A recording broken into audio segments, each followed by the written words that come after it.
I'm walking down the street. I do want to say to Doni and many of you in this room that over a very long career in this city, all of you have helped me and my colleagues tell the truth and to try to tell. I may not look like you and you me, but my head up. I'm South Carolina, so I just got it. What does this event mean to you, Miss Peggy Mars? Oh, my heart. Happy 20th anniversary. My heart is about loving up on my sisters. Do you know what it feels like to have your sisters in the room? Done. And dare to be different and unique. I'm gonna be the best me I can be by letting His glory shine through. I am beautiful, I am blessed, but not just what you see in the flesh. I'm free from people, free from myself. There's The doctor lived next door to the janitor to the reverend and the lawyer. We were together. Now we get so high and mighty that you create stress for your society because you don't like poor black folks either. That's a health problem. Get yourself together so I can stop being taking care of geriatric people and get back to pediatrics. I thank you, Doni, for all you've done. Let's keep doing it all the more. letting His glory shine through. Dare to be you, dare to be me, dare to be different and unique. I'm gonna be the best me I can be by letting His glory shine through. And I dare you, I dare you, I dare you to be you. First name's Doni, last name's Glover. Entered the winning for the long haul, baby. It's a beautiful day in the neighborhood. Gwen, Levi, I'm gonna need you to cut your camera on and stop playing. Good morning, Natasha White. How you doing? good morning. I'm doing well. Free. Any day on this side of the dirt is a good day. Yeah, that's a good thing. Gwen, Levi, fix your camera there. Turn it down. Hi, Gwen. Good morning. Hey, Natasha. You've been a busy girl. I got to catch up with you. You know we at you. Yeah. You know. Yeah. Yeah. Praise the Lord, good sisters. Praise the Lord. Yes. That's right. yes. All the time. God is good. Natasha, why don't you take a moment and tell them who you are? My name is Natasha White. I'm a formerly incarcerated survivor of solitary confinement and unlock the boxes serial solitary slayer. Did you say solitary confinement?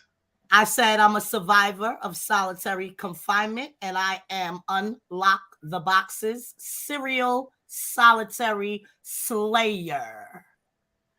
Wow. Okay. What an introduction. Gwen Levi, tell them who you are. Gwen Levi, formerly incarcerated, also federal and state systems, advocating for the women that I left behind all over in every avenue that I can present myself and tell my story that might help someone else not go through what I went through.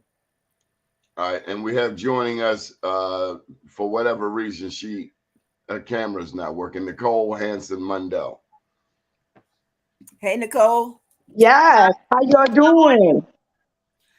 Well, we'd be better if we could see you. I mean, on screen today. Unfortunately, I can't be on screen. I apologize for that. what's happening with you, Nicole?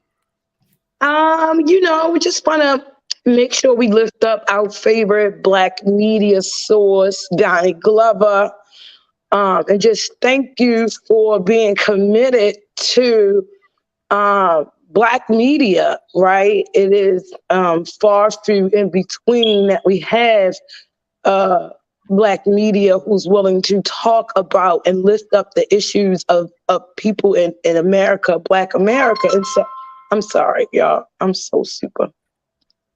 Let me make sure my volume is down. Yeah, so I wanted to, I was on last week and I think 2 weeks ago, no more than 2 weeks ago, had a great conversation with Doni about all things, right? But more importantly, we have Out for Justice is, a nonprofit. And Doni, make sure you give me a cue to cut off because I'm a big talker. So, these ladies. Well, you keep talking. I'm gonna fill up my coffee cup. Okay. Yeah. So Out for Justice is a grassroots-based org led by formerly and currently incarcerated people. Over the last decade in Maryland, we have been leading on and have been very consistent on work around policy reform and educating and engaging our reentry community and those on the inside about the laws and the policies that are introduced, are repealed, and are considered in the state of Maryland. The unique thing about Out for Justice is we dive deep into our policy work, right? So we are actively right now writing bills, right? And often that comes with a small group of people willing to get on Google Docs and begin to draft the policy that folks will be coming to testify on and coming to rally around. And so that is where we are right now in our policy work. And we know it's a very detailed, tedious type of work that we do in drafting, policy and writing policy and going back and forth with attorneys at the in the legislature about what these policies should look like. With some of our members, like Mr. Freeman, he works at Ed Trust in DC now, but started at Out for Justice. One of our consultants, Chris Dews, and just many of our partners, just really really diving deep into, that hard work of drafting a bill, right? So that's what we're doing in terms of ensuring that we're getting the funding that we want around women's pre-release and drafting letters right now to send over to the governor to ensure that he includes our issue in his very limited budget. We got a governor who's saying Maryland doesn't have the money that we thought we had coming into this election. It was coming into this election, our governor raved about having this big surplus, right? And having all this money to go around.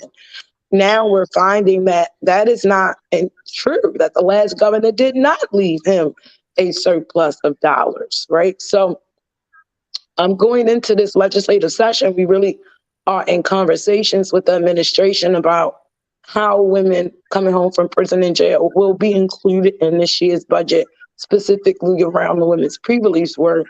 And then on our direct service side, we are gearing up for our most innovative approach to gun violence in the city that I've seen, which is our all-night event, where we are strategically placing ourselves in vulnerable neighborhoods in wee hours of the morning, where crime is supposedly happening the most, and we're interrupting that in the most genuine way by providing our community with the host of resources and supports that they normally would get in the day, and we're bringing it in the night. And so we're reaching out to Nicole, I need to jump in there. Sure, go. All right, one, I'm gonna bring you a battery today, okay? A battery? Oh, thank you. You bringing the battery. Good. Number two, you said that there was not a surplus. Says who?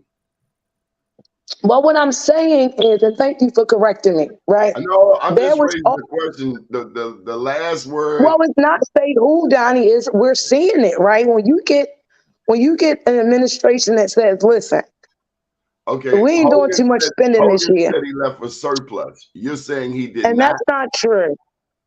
Okay. No. Okay. No. Let me ask you this. Did O'Malley leave a surplus? Well, I can't answer that because at the time during O'Malley administration. No. Did Ehrlich leave a surplus? I don't know. I don't know. Yes. So we got. I don't know. I was not dealing with the budgets at that time. I was a very immature advocate. Hold tight. When we say somebody did and somebody didn't, it's like, well, whose Kool-Aid are we sipping? But anyway. Well, yeah. Hogan said he was leaving. He left this administration a surplus. Hogan said it out of his own mouth. Yes, he did.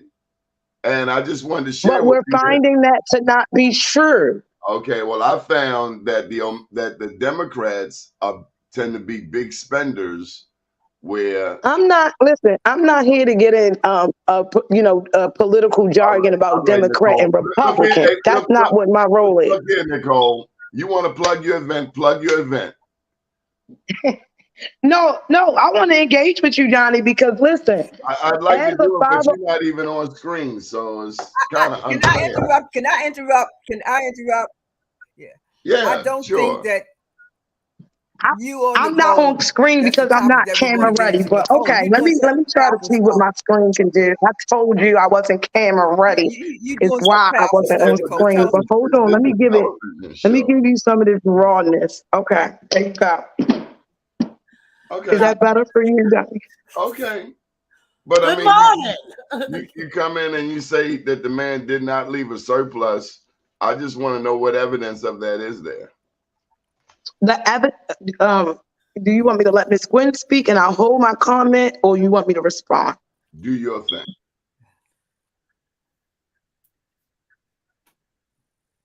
What do you say? He said, "Do your thing, Nicole. Come on, tell us what's going on." Okay. Okay. So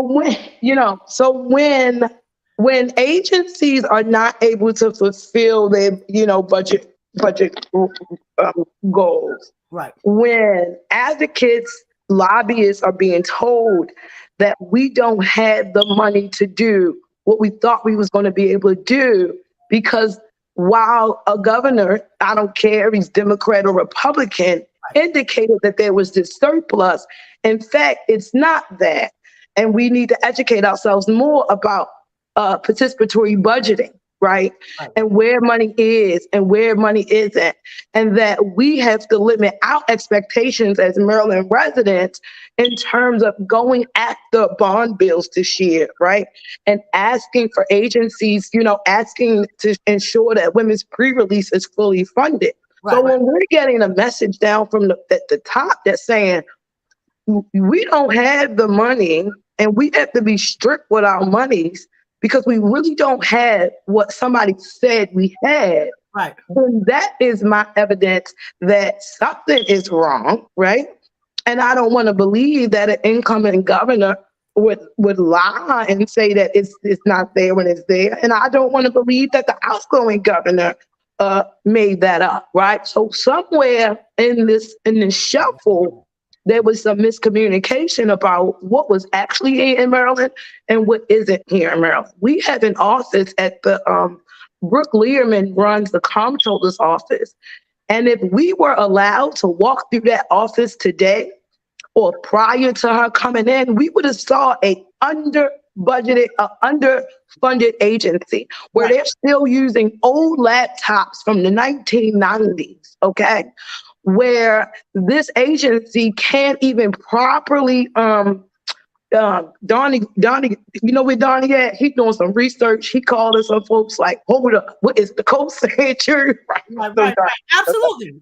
Which is good, right? Because but when you got a comptroller's office That's good, Nicole, who can't even pay their attorneys more, you got a comptroller's office who can't even pay their top attorneys more than $60,000 a year. Something ain't right. Right? Yeah, when you got what's not right is the same in all the rest of the states. Corrections has the biggest budget. Tell it. Giving all their money to the Department of Corruptions, and now and leave us with nothing to fend for. So I'm happy we got a comptroller that said out of her own mouth, Maryland has been going after vulnerable taxpayers under the 200,000 mark because we don't have the capacity to go after the big money people, the big corporations, and audit them. So the way the metric system have been working, they have been attacking residents who and auditing residents for years who make under the $200,000 tax bracket. That says something about the budget. It says something about what's important in Maryland. It says something about where money is being allocated. And that's all I'm saying. That's my evidence. Well, I checked the record and there was a surplus. Now, there was, for the projected spending, if you spend a lot of money that you don't have, yeah, you're going to have a deficit. But I Hogan mean, did. well, you know, the incoming governor couldn't. He had time to. What Hogan they did saying what that the was. incoming governor just spent all the money all that fast? I'm telling you, there was a surplus. So you Do can you say know what is the new surplus dollar amount that the Hogan administration is saying they you're have? not turning this around on me. You made a statement that the last governor left a deficit, and I told you he left a surplus. But we can debate And you're that another saying time. that something happened where it was a lot of spending going on. That typically happens when you have a lot of money and then you don't. Well, I So want to know. you, I would like to know, like, what the actual surplus is, So because we can bring like them on. Nicole, But I have do a it. bill in coming in this legislative session as well.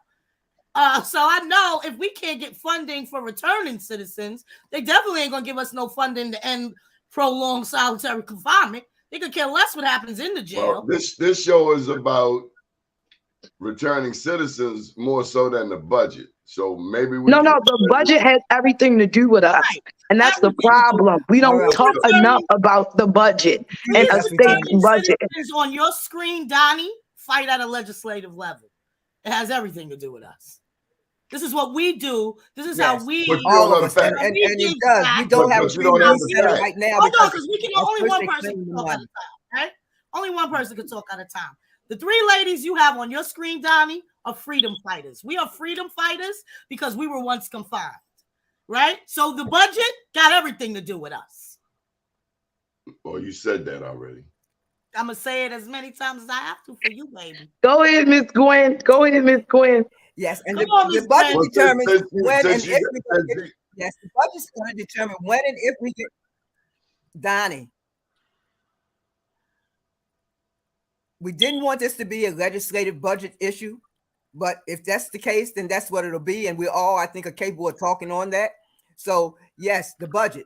If they had used the budget properly, we would already have a pre-release center. You know, the money that was even allocated has not been spent properly. So yes, we need to know that legislative process. We need to be able to go out into our communities. And what Nicole is saying is that our communities need to be educated on that legislative budgeting process so that we'll know what we can ask for and what we should expect to get and be in line with what is actually the reality of the money. You know, we can't go in there asking for the moon and we know we don't have enough. We don't have a ship that's going to go past the clouds. You know, and I know that sounds silly, but what I'm saying is that we have to be realistic about what's going on. And in order to be realistic, it's about the money. It's about the money. And we can't never forget that. Yeah, it's but definitely jumping about back the on money. what we thought this show was going to be about. What we thought this show was going to be about What is I what we thought all this are show doing was going to be today about was to Nicole had an event. to influence the spending of that money, to influence the spending of that money on formerly and incarcerated people. Yes, so that's what we're going to talk about. How are we going to make sure that that money gets spent on the people that we are advocating for? Nicole wanted to come on to promote an event she had.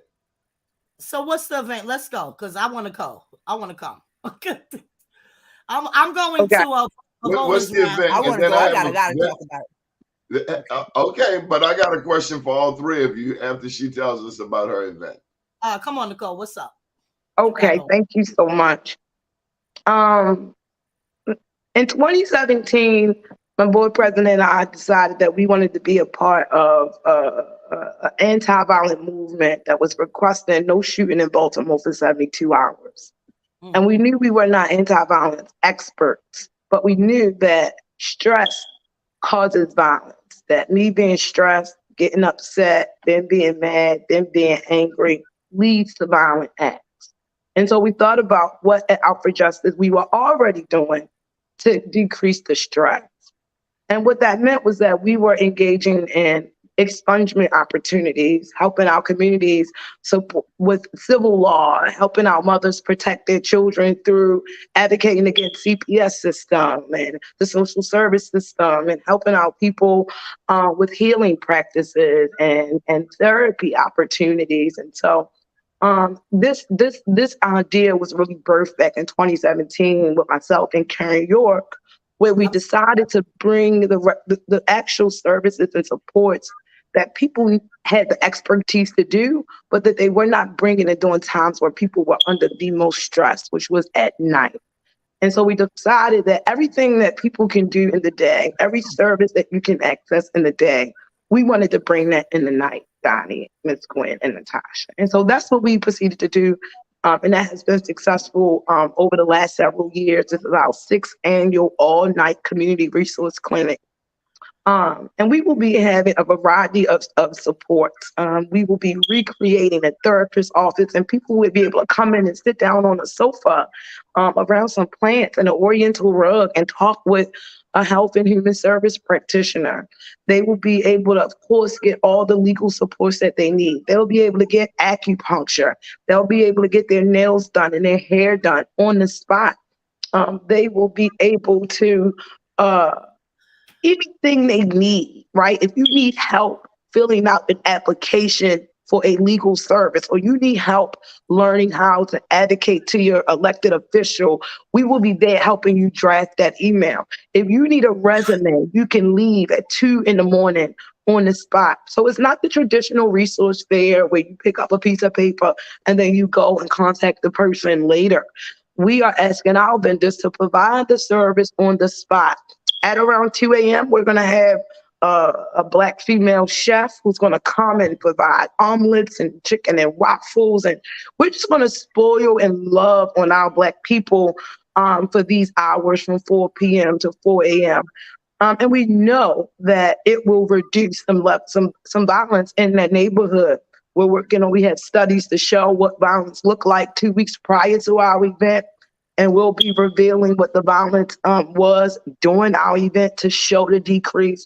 And I hope you all come out. I hope Doni could he can go live. It's November the 10th. So November the 10th is a Friday at 4 p.m. and it stops early Saturday morning at 4 a.m.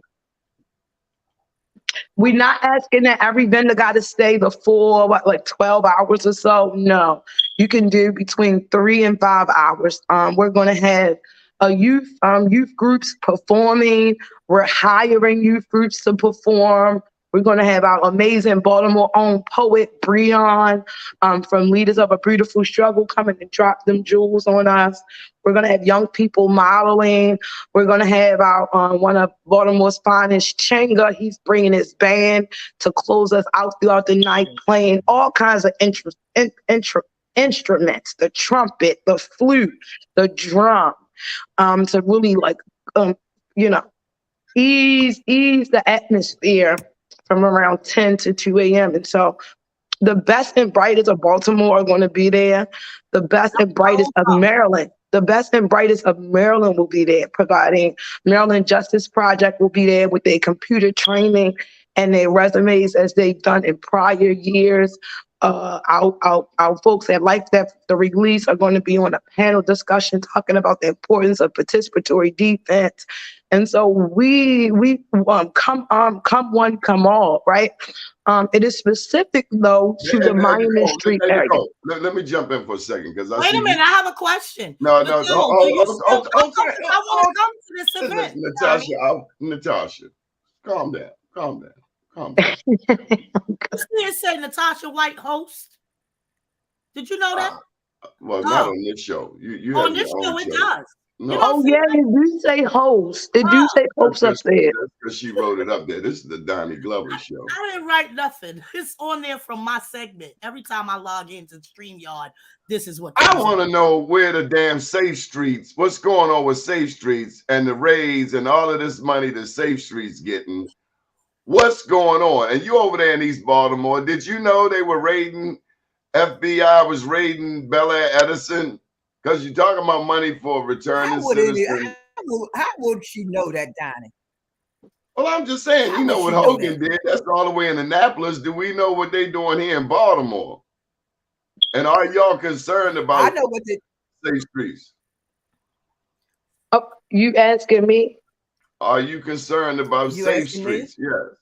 I am concerned about any organization that's led by formerly incarcerated people and include formerly incarcerated people that is targeted by federal investigation. Yes, I'm concerned. Did I know what the feds were doing? That's a foolish question because, of course, I don't Yeah. know what the feds are doing, right, in our city. Do I know that the federal government across this great nation is targeting nonprofit organizations, is targeting Yes, Black-led they did. movement Yes. spaces, is wanting to find ways to discredit the work that has been happening over the last decade or more. They did it to our own civil rights leaders. What makes us think we're any different? What I If do they did know it to is South that, Carolina, a civil rights leader, let me tell you that. let, If you let me slinging, tell you something. I'm not saying anything about safe streets and the civil rights thing. What I'm saying is Dr. when King ain't had no kilos. when our former mayor decided to remove safe streets from the health department, there was the problem. If safe streets would have Who is that? stayed, Pew? that was Catherine Pugh. When she decided to move safe streets from under the health department and keeping it a health crisis, that violence was a health crisis in our city. The minute she brought it over to be managed by the city and Muncie, there began the problem. So I will talk about the root cause of the problem. And the root cause of the problem is that the health department was doing a great job managing safe streets and coming at violence from a health care issue and a healthcare crisis. And it turned to a money movement, and it turned to who was going to get the contract, if it's going to be LifeBridge or it was going to be Catholic Charities. And so there lies the problem. I don't know what's going on with Safe Streets. No, I do know that there's individual men in Safe Streets that are doing great work, right? That are trying their best to serve community. But at the end of the day, any money that's being managed when it comes to Safe Streets, there are organizations that the mayor allocates that money to, and then they determine how it's distributed. Okay. I don't know anything about. I'm only in community with formerly incarcerated people who don't want to be in a criminal thought anymore, who want to turn their lives around, who wake up every day trying to be better than they was yesterday. That's who I'm in community with. And if whoever was indicted decides that he wants to do something, and we cannot deem him guilty just because the feds raided him. And in America, it says that you are innocent until proven guilty. And so are we going to assume he's guilty because the paper said it, because the Sun put it out there, because the Doni Glover show Saturday was raided? Or are we going to give that gentleman due process under the law? And so I will wait until, now you just threw me under the bus. I just raised the question because I hear, like everybody else, the news talking about safe streets and the money going into it. And living in Sandtown, 3 blocks from a safe streets office, yeah, you got to wonder, like, well, what do you do? I mean, I think people be expecting them to be in their offices, and the whole model is be out in the street. Sandtown, so 3 blocks from the office. We got Sandtown, you got Pennsylvania Avenue, you got all that. People expecting the Safe Street staff to be in the office when the whole model of the program is to be out in community. So when y'all say ain't nobody never in there, I live in the community. I live in the community. Do they be in their office?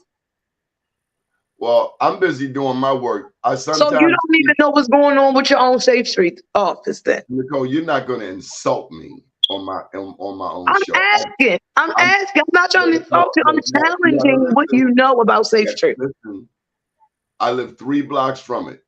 Okay. I do the events at the Triangle, which is Pennsylvania and Fremont, from time to time. Also see them from time to time on the corner of Lawrence and Cary. Yeah. To the question of what do they do with the money? I don't know.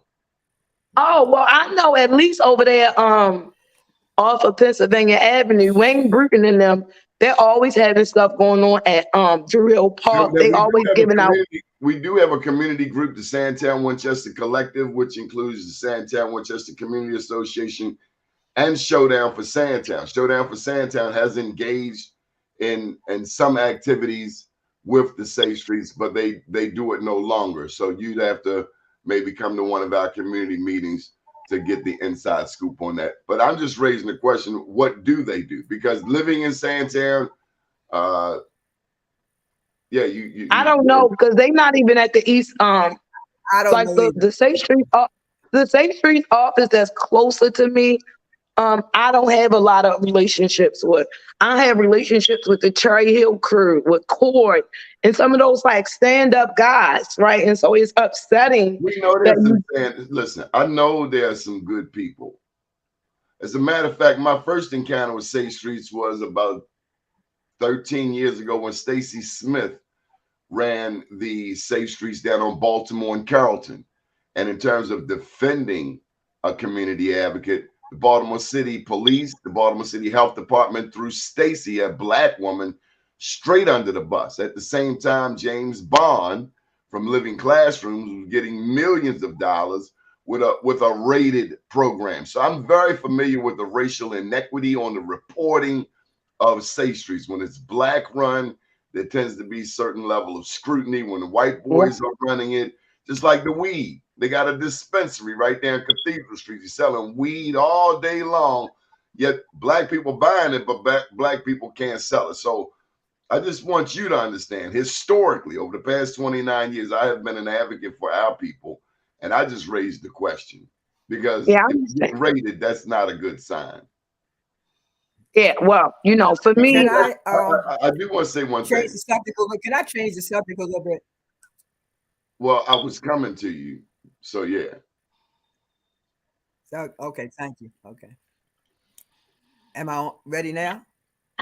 The Donnie Glover show is lit. Okay. The Donnie Glover show is always lit because Donnie is that kind of dramatic, thought-provoking host. I do agree with that. So, I do agree. Somebody getting that money from Safe Streets and it ain't Safe Streets. That's what I think. Okay. Well, let's come on, Ms. Let's Gwen. talk about. I want to talk about something that Nicole, you and I both attended last week, and that was the Maryland Equitable Justice Collaborative. I don't know if you all heard of it. Nicole heard of it because she's on the collaborative. It's a joint venture, Donnie. We got to talk about it. It's a joint venture, something new, historical venture that hopefully, prayerfully, will lead to some new innovative work. It's being done by the Maryland Attorney General Brown and the Office of the Public Defender. It's going to be a historical partnership between the prosecutor and the defense. Come on now, if we don't get on board and make this work, because this could be the avenue that we really need to make some changes when we have both officers, the people who put us in and the people who are supposed to help us get out. Those two officers are now collaborating and bringing us. Nicole was there. I was there. People from all avenues of community service, with community advocacy was there. It was a press release. It was held at Bowie State. Bowie State is in collaboration with this group. And what they're going to do is look at new recommendations of how to end mass incarceration of Black people. Can I give a suggestion on that? Can I give a suggestion on that? Yes, I'm gonna give you a suggestion. No, I said, can I give you November 6th, there will be a public meeting. There will be a public meeting November 6th at the Reginald F. Lewis Museum so that the communities in Baltimore can put in their voice. Did you send us a flyer? Did you send us a flyer? I'm not that computer student to do it, but Nicole, you have the flyer? So this is my question. Well, anyway. This is my question. As somebody that I'll send it to you. This is an issue that I'm having right now. As somebody new to Maryland, I don't live in Maryland. However, as I represent the Maryland State Campaign for Solitary Confinement, right? Well, that sounds weird. How you gonna represent us and you're not here? Because I know how to shut it down. That's because why. you talk to people. Because you talk to people like us. I don't want to go back and forth like we've been doing all morning. I got a serious question for you ladies because we're all in the same arena, and I know you both. I need for when there are events like that for me to be privy to it so I can attend. I'm trying to learn about the state that I actually advocate in. Now, yeah, the reason I'm in Maryland is because I come from 2 winning states on shutting down solitary confinement. So this is what I do. It doesn't take long to figure out what needs to happen in a state when this is the type of torture you've been fighting nationally. That's why I'm in Maryland. But as my sisters in this fight, you can't tell me on November 1st that there's an event on November 6th when you got my phone number and you could have told me that last week. Nicole, please send me the information for the overnight joint. I will be there. What I can say to you, Natasha, is a way to, because I mean, as you know, with grassroots orgs, we don't have the levels of capacity that other orgs got to do all of this calling and whatever. And I do agree, as your sisters, there's some levels of obligation, right, to keep you in the loop. One of the things you could do. One of the things, because sometimes I'm gonna be real with you, I find out things too at last minute, right? But because I'm here, I can send somebody or whatever, right? And not that the event was last minute, it's just that when it trickled down to the ground, we got it late. But what I will say is one good solution to that is joining people's newsletters, right? So you go to Out for Justice website, you can go right now, get on our newsletter. Anything that we share out, you will immediately get it, right? Whatever other organizations you're interested in, even state agencies, Natasha, join the newsletter for that agency. The state's attorney's office has an ongoing newsletter. The Baltimore mayor's office has a newsletter too. Since we plugging all these other people on my show. I'm just saying, she should already know it. She should already know it. Well, she is new. She from New York. You know, she ain't know. She's not that new. She's not that new here. She's been around for a little bit, at least a year. She's been. I'm talking about the events that these young ladies have been. No, but Natasha, even statewide, right? You working on statewide, so you should be on the Howard County City's office newsletter, right? Okay. You should be on the PG County PG Changemakers newsletter. You should be on the Progressive Maryland newsletter, and that way will help you decipher where you want to go, where you find that your time is best served. Right. So but definitely for OFJ, Nicole, get on our newsletter and you'll find out everything. And I'll make sure, Nicole, you know, the more and more you gotta, you know, we got a lot going on as leaders in this space. We're okay. No, hold up, Natasha. Hold up. Nicole, on your website, where do you sign up for the newsletter? So you go to Get Involved, go to the Get Involved tab. I'm on Get Involved. Okay, if you scroll down, you should scroll down to the bottom of that page just to say something about newsletter or membership. Want to learn more? Click on the links below. You might, maybe I'm slow. I don't see it. Yeah, you might be slow. Or it might not be there. Oh, signing on to the newsletter is there. Okay. Wait. Maybe I didn't take you to the right tab. Hold on, I'm pulling it up now. But you can sign up for the Be More News newsletter, and we will put your announcements on out there to our audience, and that's bemorenews.com. Natasha, your point is taken. Let me just say to all three of you, thank you so much for the work that you do on a daily basis. As you well know, America has 5% of the world's population, but America has 25% of the world's inmates. Black men comprise some 40% of the people in prison, and Black women are the fastest growing demographic. So to have you three queens, you know, we can differ about some of the details, but we are all on the same page. I've been working with Natasha's and Gwen's mentor, if you will, Mr. Victor Pate, going back to 2012, 2013. And we celebrate a lot of the people who are returned to New York City from places like Rikers Island, where Mr. Pate talks about his experiences with solitary confinement, and people who are doing wonderful things, including one young man, Natasha, who hired 200 employees. He came home, he built the company to the extent that he had 200 employees. So we know what our people can do. And I'm very grateful for all of you being in my life and grateful for you being my friends. And we're going to buy Nicole a battery as soon as the show is over. What kind of battery does Nicole need? Because Nicole be lit. I know she don't need no battery. You need a smoke detector battery, lady. Can't you hear? I didn't know what he was talking about. You know, Donnie, listen. You sent me an email this morning. I didn't even know that I was on the show today.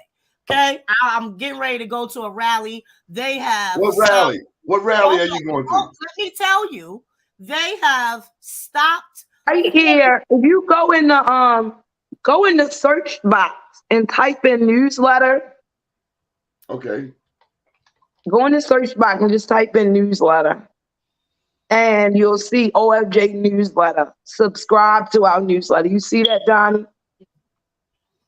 It said Black Mama Bailout. No. Go to the website.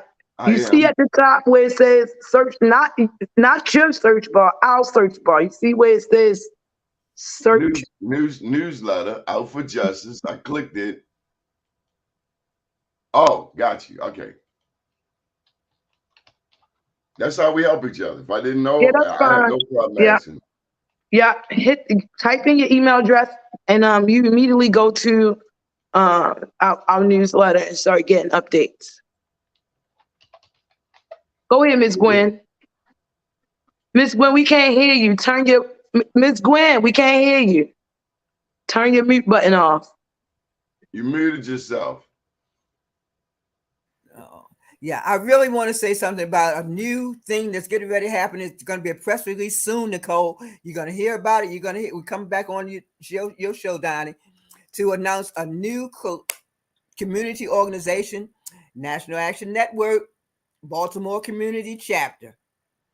Why is there a new chapter? I thought there was already a chapter. Well, the old chapter got shut down. So wasn't Larry Young a part of that or something? Yes, he was. But I want to talk about the new chapter that's going to go and what's going to happen. Did Larry mess up something? Larry kicked over the bucket of milk, didn't he? I don't have anything. I don't know that much about Mr. Brown.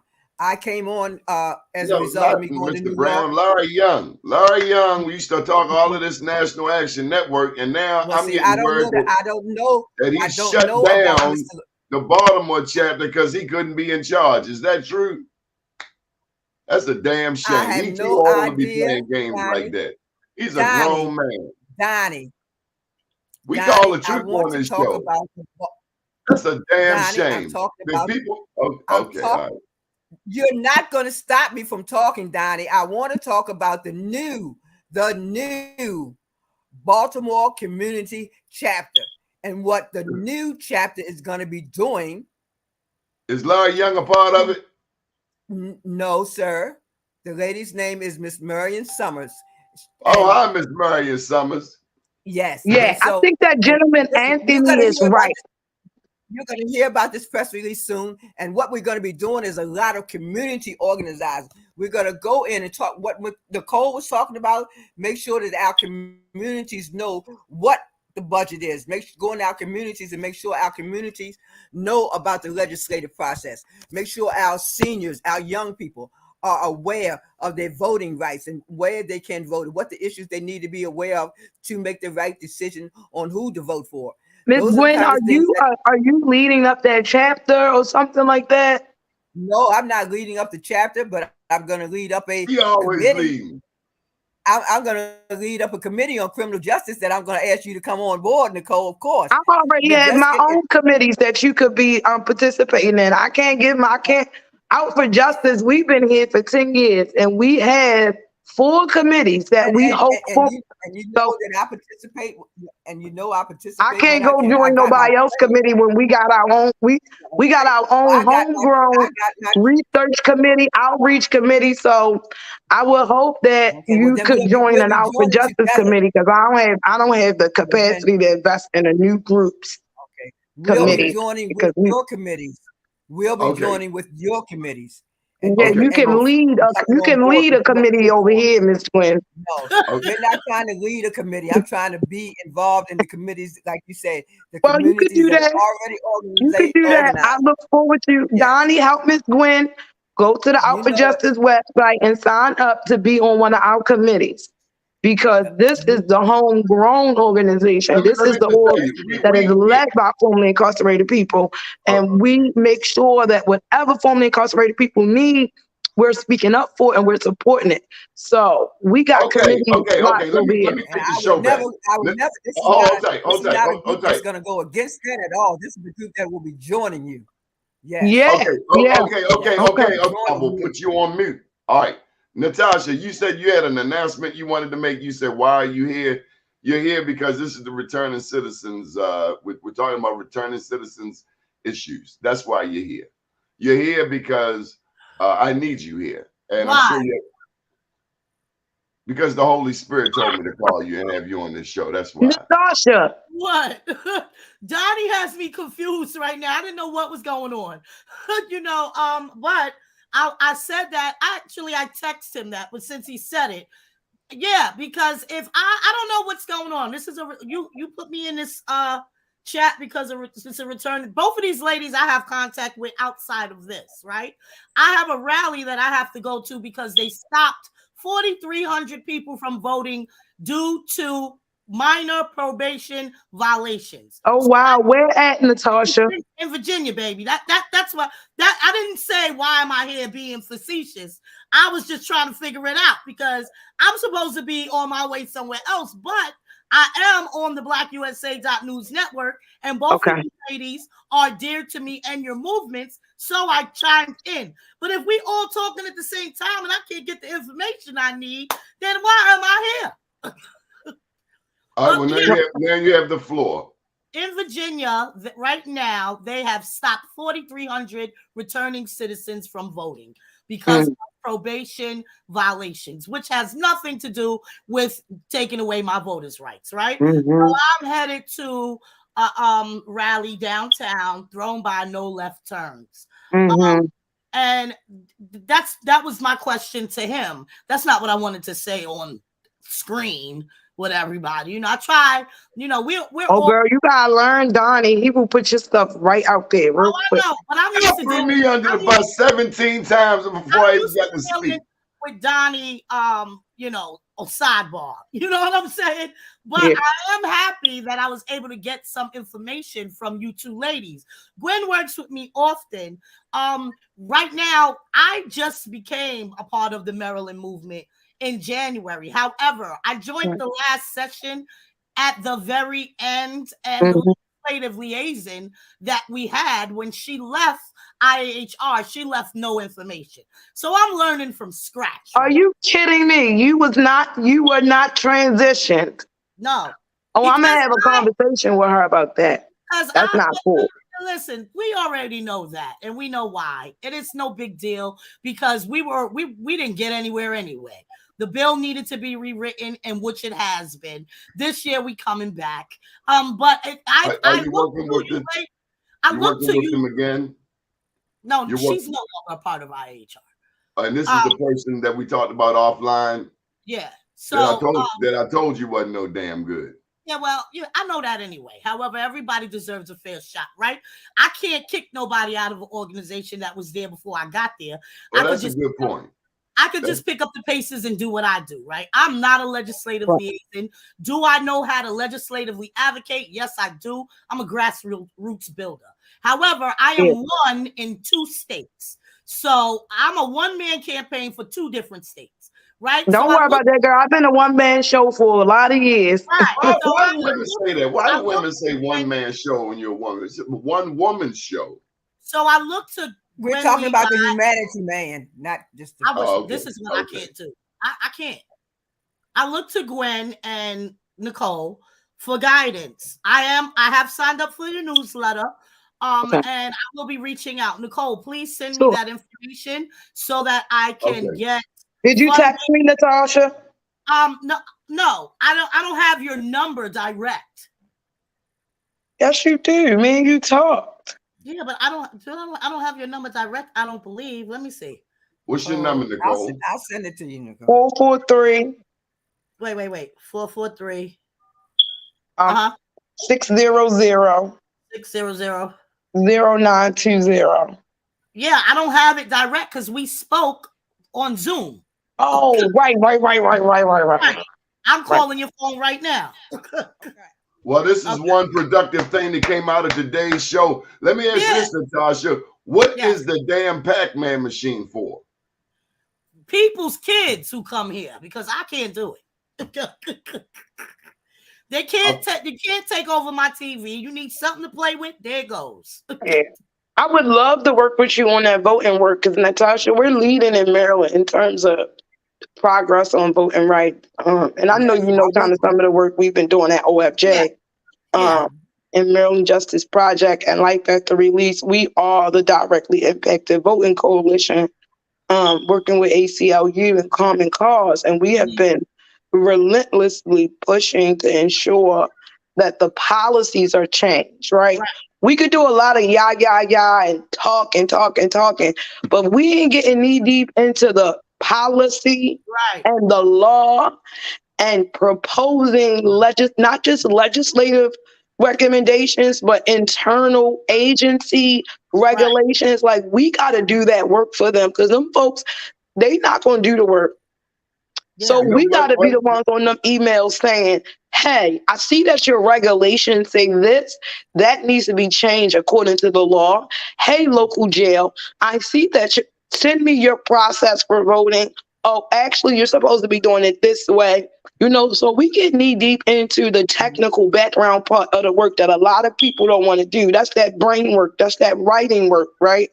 Let me get you ladies, Nicole, let me get you ladies input on this one topic. Right now, one topic that is regularly covered in the mainstream news is the high number of stolen cars and the young people responsible for it. And quite often, it seems let me finish my question. The State Senator Jill Carter is thrown under the bus for standing up for these young people, where there are others who think there should be, including Black people, Democrat and Republican, who think these young people should be held accountable. So I want to know, when a 13-year-old is taking somebody's car and he's got like 5 times of doing it this year, what should be done with that young person? Restorative practice. Before he got into that situation, there's some things that should have been done, and we need to look at why they're continuing to be done by these young people. First of all, our schools are not educating them. Maryland has one of the lowest proficiencies in reading and math for our young people. So therefore, they're dropping out of school at 12 and 13 and 14 years old, hanging out on the corners, nowhere to go. We don't have rec centers for them. We don't have parental classes. You gotta look at the underlying condition. You gotta look at the underlying conditions. Have to be dealt with, Yeah, and that's what we're talking about, that money, that budget, learning about what you need in your community, how to get that community center open back up. That's the kind of thing. Money, that budget, how to provide those services so that our kids don't continue to be lost, don't continue to feel that they don't have anywhere to go, don't continue to feel that the only place they can do is stand on the corner and look at and this is not condoning. I want one of them. I and want for one me, Donnie, this is not condoning the behavior, but I'm glad nobody gave up on little Nicole that was 15 still in the car. Because I was those kids. Me too. I was hungry to drive. I was my gas foot was heavy, and somebody, because we ain't talking like they talking about like these carjacking, but we not talking about how residents are leaving their goddamn keys in their cars, right? We not talking about residents that leaving their doors unlocked, like myself. I have left my doors unlocked. A little boy did a carjacking last night and he got killed last night. And I'm sorry about that. But you know, I talked about I this at went to a, I am. I went to a sentencing Monday of a 17-year-old who got sentenced Monday for armed carjacking in Howard County. I was there. He got sentenced, even though that was his first time being in trouble, never been in trouble before. He got the minimum sentence that he could get. Thank God for that. But the recommendation was that he get put in juvenile services. But no, because of the climate now on Right, right. carjacking, because it's so prevalent by our young people, he got slammed. You If know, I can we say got to this, I was also think carjacked about, before. yeah. Miss Gwen, if I could tell a little And bit it's a about terrible thing. It's a terrible thing. It's a you fear that can't puts hear. in you. It's a fear that goes in you, Nicole, that cannot be erased. That fear that somebody just gonna take you. You step out your car, they just push you down, or No, they no, knock no, you no, down. no, They hurt no. you. Let That me fear explain can't to be you real taken away quick. from Let you. me explain You the can't levels of underestimate that fear that carjacking. you feel. Miss Gwen, can you hear? Yes. Can She's you hear? upset. If you were on Uh, screen, you could see that. oh, so there's different levels to carjacking. There's the one that you actually physically move somebody out the way and take their car. Then there's I left my keys in the car when I went to go get gas and somebody took it. And we're not we're not making those distinctions. Two, I was carjacked too. And you know what ended in that carjacking? That carjacking ended in me engaging in restorative practices with three teens, where I ended up finding out that they was homeless, that they was living in an abandoned house, that they was wards of the state, that the juvenile justice system had not even checked on them in Thank almost you. 4 months, right? Yeah. It ended in them kids becoming one of my members and coming to my office to get food and shelter. That's what that. So I had to. It was hard. The little boy punched the piss out of me, right? When I went back and found that he, when because I was looking for my car. He took my car, and I went to go look for it. And I came up on them kids, and I asked them, "Why y'all doing this? You ain't Y'all punching back don't in know his me, face. but I'm Did here you to punch help him back y'all." in his face? Yeah, huh? Damn right she did. You from You Baltimore. goddamn right, I did. I hit him back. You I know hit him back. what? Damn right hitting my Oh, black woman. listen, everyone. Lost Yeah, his but damn mind. he broke down and he told me he was sorry. He said, "Oh my I bet God, he was. I promised my granddad I would never hit a girl again." Duh. So I'm not. We not. I don't think we're saying that Great job. people Great don't job, deserve. Nicole. Great job. I'm glad you survived it. Okay, y'all, I have to go. I have to manage this all night Oh, event. black women a trip. Bye. I'm sorry. I have to go. Bye. Natasha, call me, please. She gone. I'll call you also, Nicole. All right, Miss Gwen. Lord So this is God, that all was a right. cup of coffee. What? Jeez. Look, let me tell you something. You got to have us on again because we got some Oh, stuff no. to talk about. I need some Nicole, yeah, coffee. you got to. I'm telling you, listen, you had two of the most powerful women in the movement right now. You are most powerful. No. Listen, I am Yes, learning from these ladies. These ladies are like mentors to me. Nicole has You been there. mentoring them too. Okay, well, maybe so in some way. But listen, Nicole, I give it to her. This I give lady it to you.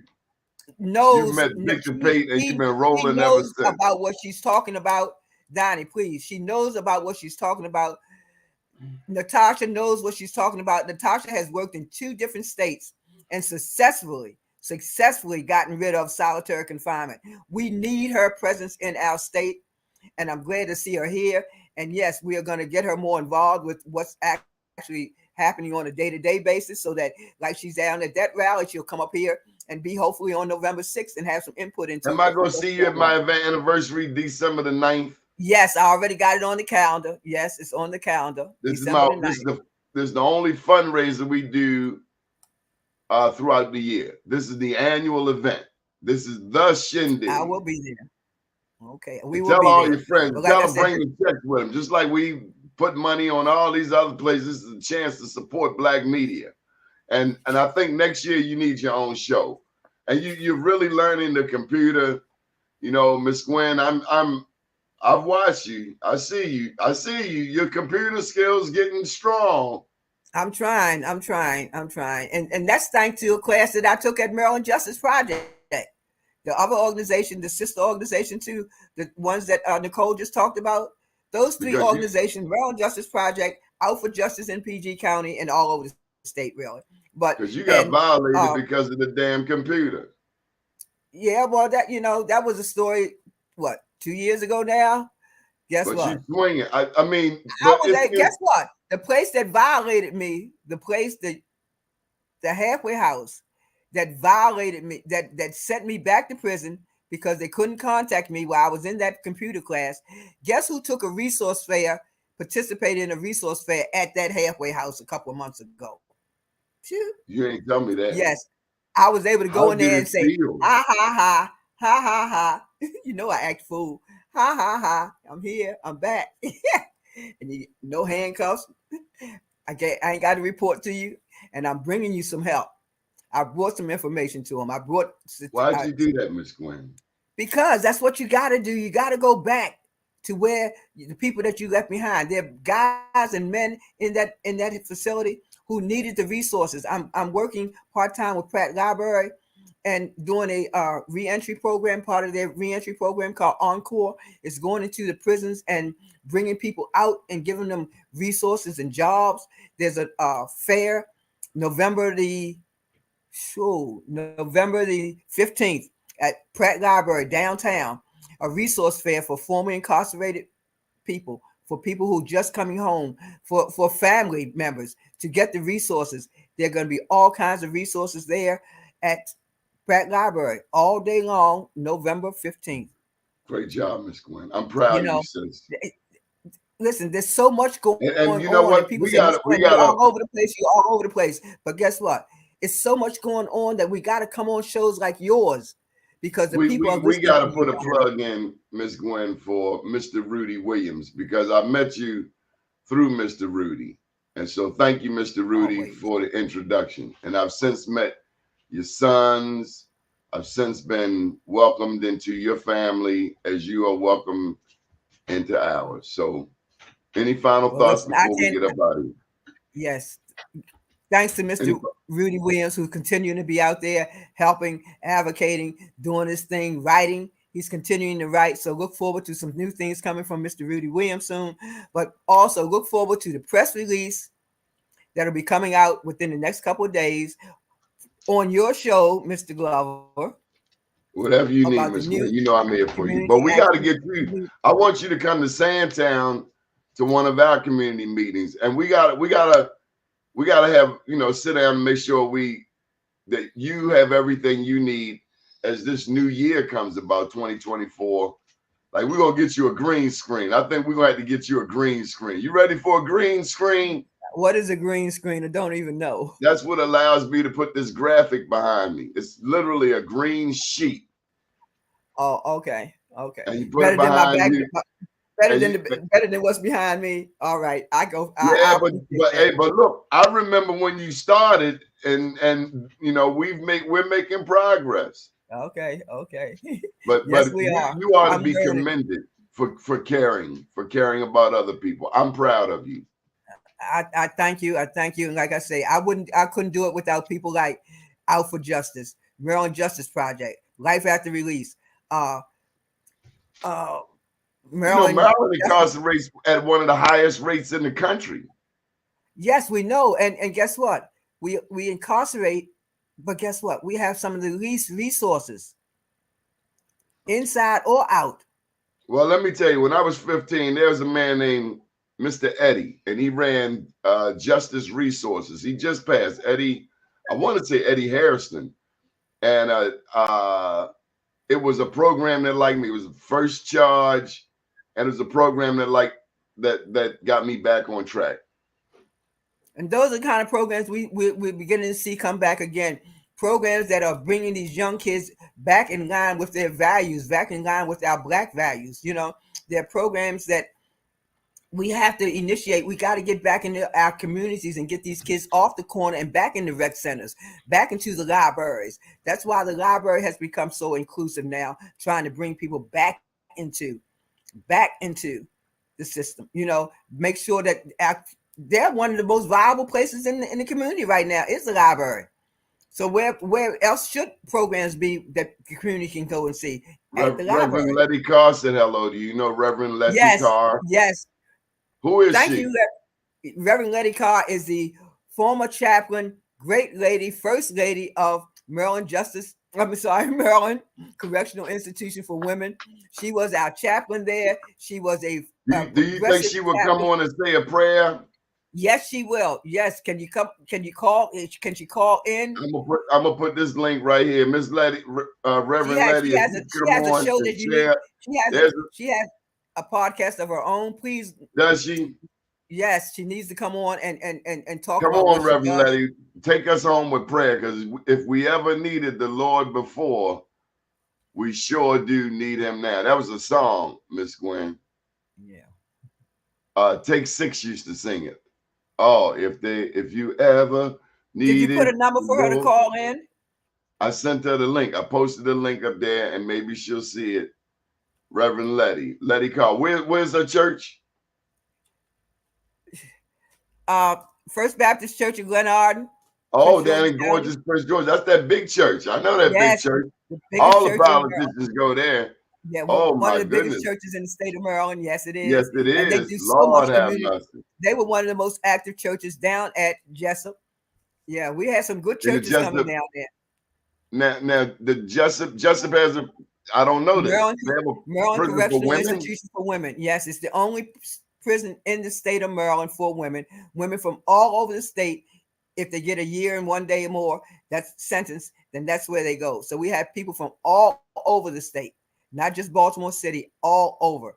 And Reverend Carr was our chaplain. She brought in progressive programs for us. She brought in programs like Kairos, and I can't even.